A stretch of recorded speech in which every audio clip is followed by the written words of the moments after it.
Now on BBC Two, from the Bonzo Dog Doo-Dah Band to Sir Henry at Rawlinson End, John Peel pays tribute to the urban spaceman himself, Vivian Stanshall, Diamond Geezer.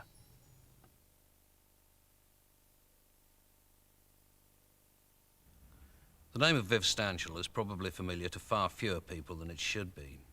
On his day, Viv was as funny as anybody ever has been, and far funnier than most.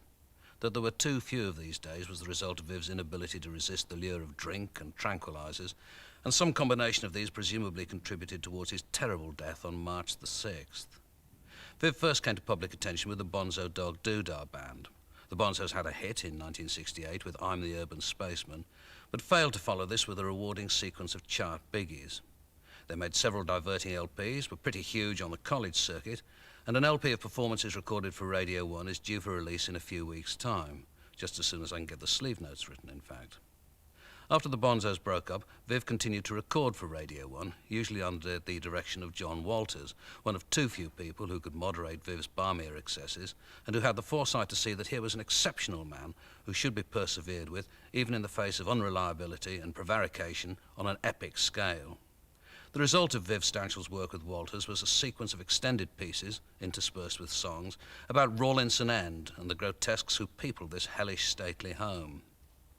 Whenever one of the irregular Rawlinson End episodes had been broadcast, the following weeks were spent fielding letters and phone calls from astonished listeners who wanted to know what it was and where they could get it.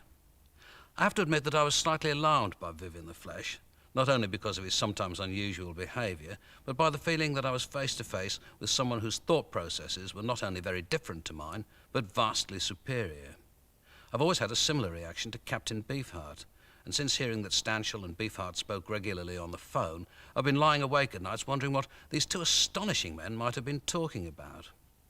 Viv was a wonder, and it is fortunate that, although we have too little of his work by which to remember him, we do have this film to remind us of some of his many and curious parts.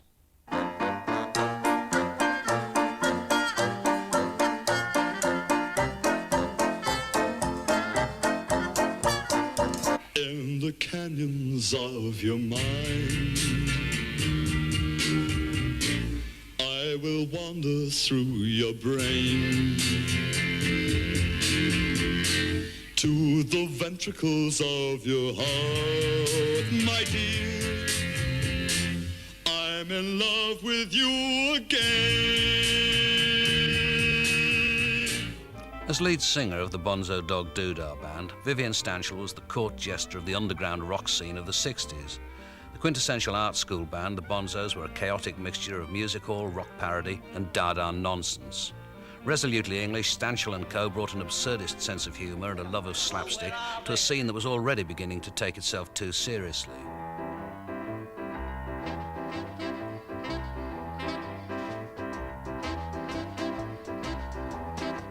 That night cutie called a cab.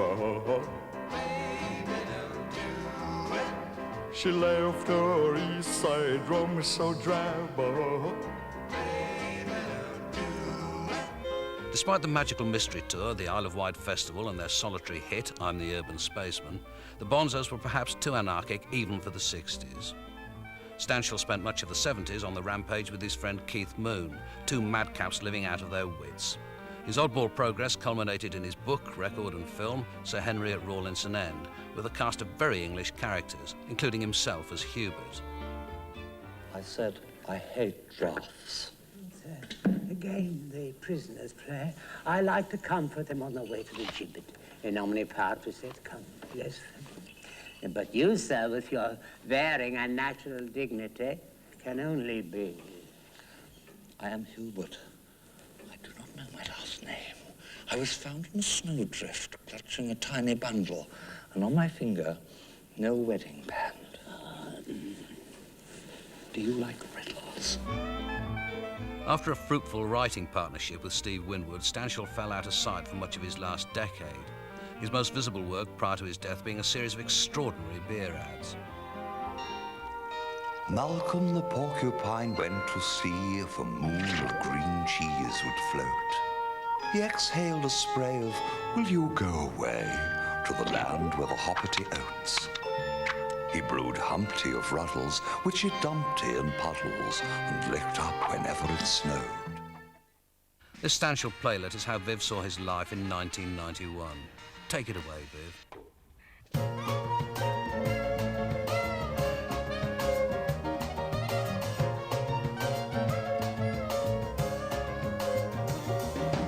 Madness, you'll soon grow out of it, my mama told me. You'll soon grow up and darling, you'll be normal. All this violence is just hormonal. Those marks on your arms are only scratches. Why must you make yourself so unattractive?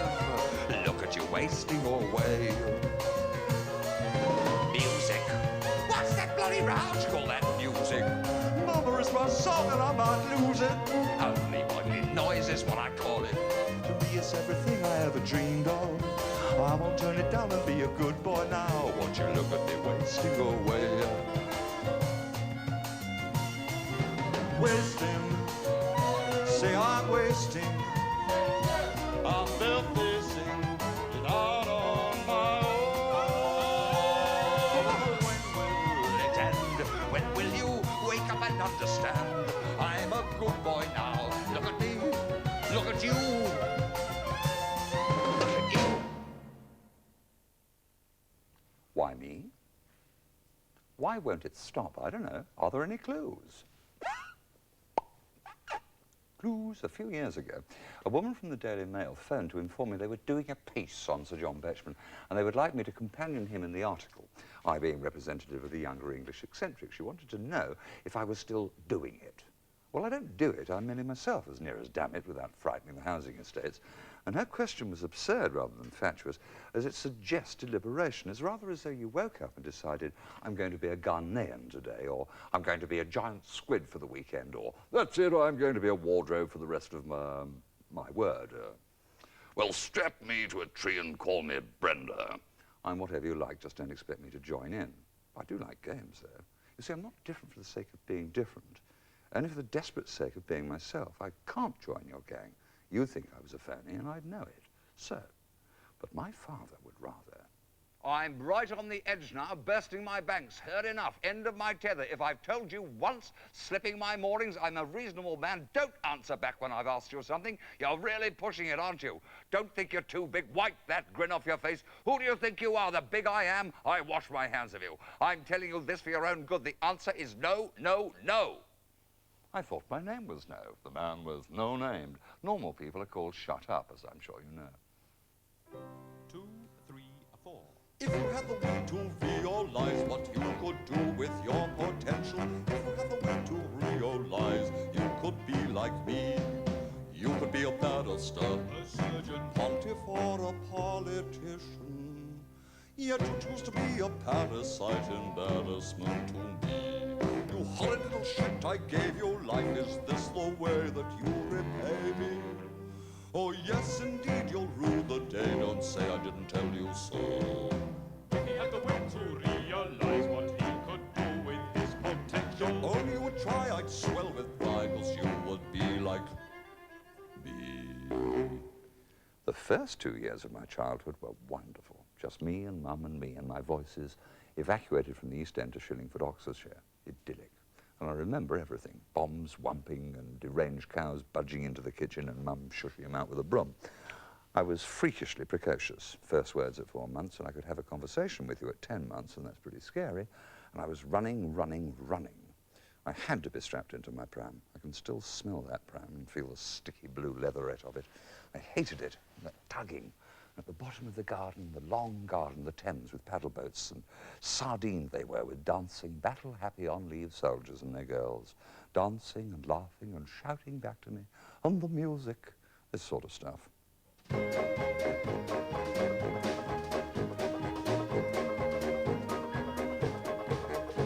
Let a great big friend be your insurance. Take out the GE policy today. Just grin, grin, grin, misfortune flies away, and Mr. Opportunity takes off his hat to say, keep on smiling, the pirates are brave with gold. Your father grinned on the dotted line, and out the barrels rolled. Let a great big friend be your insurance. Take out the GE policy today. Now Mrs. lives down our street and a grin would crack her face.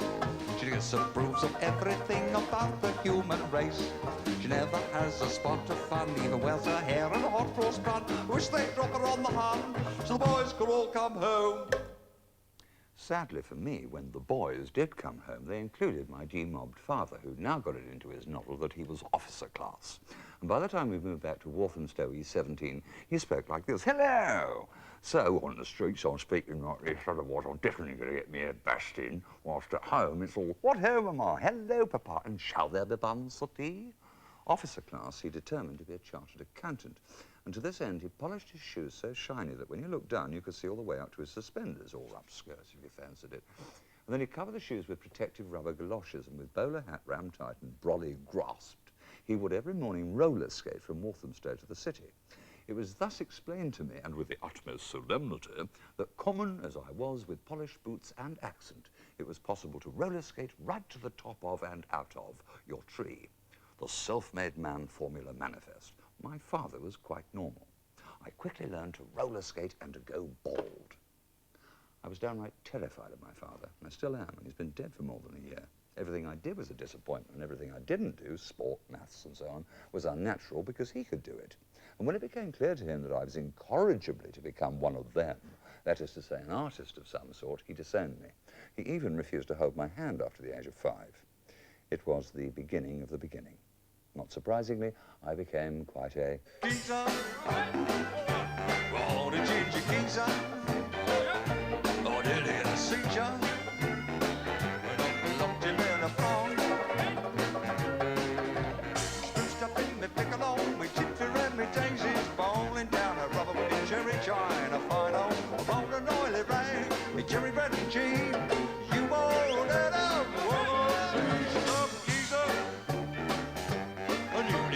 geezer,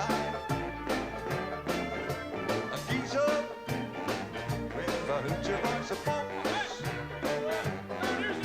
I really had to wrap it at home to this geezer. I'd tie ice cream freezer. Ginger geezer sees you around. Back in the old days, tramp and hurdy-gurdy, Mr. Slater plays a solo on his bass saxophone.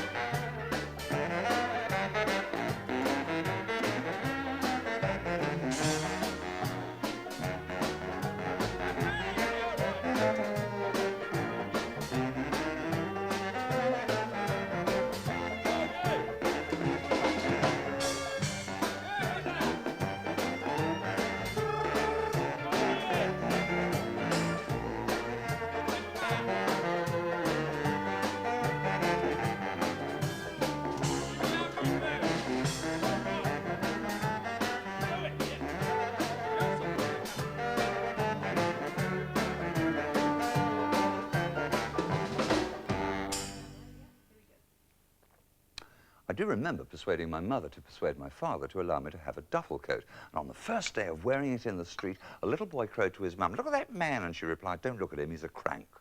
My fringe was licked and secured with a hair clip. I was wearing my school tie.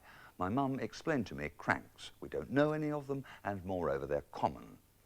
I was 13. I then tried to be a teddy boy, hiding my draped jacket and drain pipes behind the coal bunker.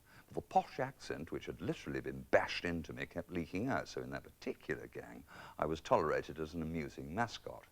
My mum taught me to knit and crochet when I was tiny, and teddy boys don't knit. Meanwhile, my father spent the last 20 years of his life vigorously watching television.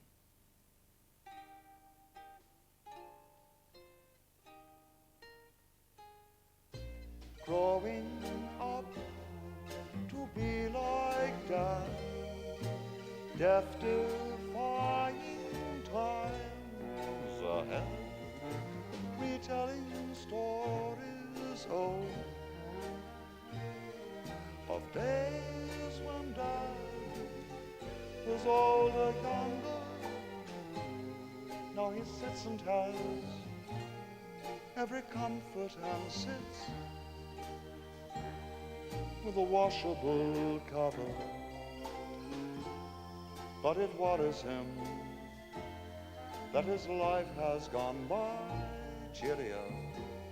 So he says to his son, I don't want to, I don't pay to, I've retired, you see me. But it worries me, how can I convey you might turn out to be possibly an armchair like me.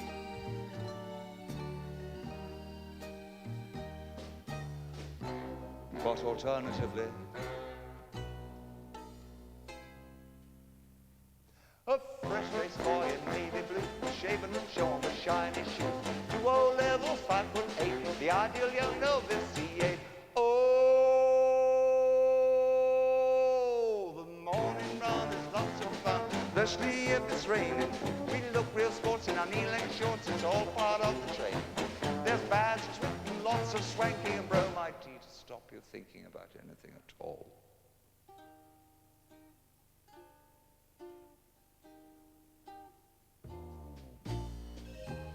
I don't want to, I'm not paid to, I've retired, you see. But it worries me, how can I convey you might turn out to be possibly an armchair like me,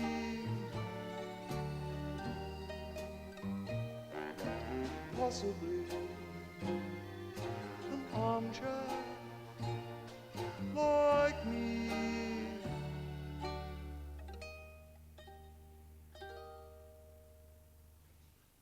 About this time I became disaffected with the Roman Church. It wasn't so much being slapped round the chops at communion, me, 14 and naughty, kneeling at the altar rail and Canon Bishop, a fierce Irishman, his head carved from a beetroot, bearing down, dispensing the host, catches me having a crafty butcher's at the other communicants, eyes closed, tongues lolling out, and I can't keep a straight face. So in the in nomine patris et filii, I copped the spiritus sancti right round the mooey, went back to my pew like this. And my mum thinks, bedad, the boy has the state of grace in him. And it was the translating of the Mass into English so as you could understand it. I confessed to my mum that I now didn't understand it at all. Without the hallucinatory mumbo-jumbo, it became for me at best vulgar and far too dull for my kidney. I like my steak heretic and bloody. He's walking on the water, spreading his light. He raises up a dead man, makes him feel alive. I can see him waiting, spreading his light all around. When your ship is sinking, he's the bung in your punt. If you can't find your keyhole, hooray for Holman Hunt. He even works at weekends, he is never out to lunch. He is spreading his light all around. In the night he made of poplin, spreading his light. The shepherd plays Scott Joplin all through the night, squeezing on his organ, spreading his light, and clinging to his old rugged cross. Get that good man's haircut, spreading his light. All you can say is there, but for the grace of God go I can see him waiting for you to say goodbye, spreading his light all around.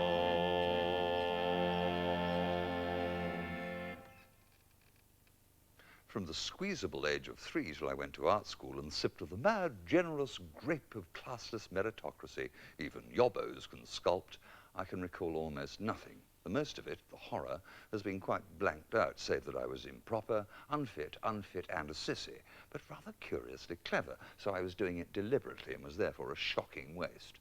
My biological childhood wasn't so much bad as bewildering, and I got through it not so much courageously, but rather hopelessly, innocently burdened with the ineluctable conviction that I was destined to be an artist. And I really couldn't help that.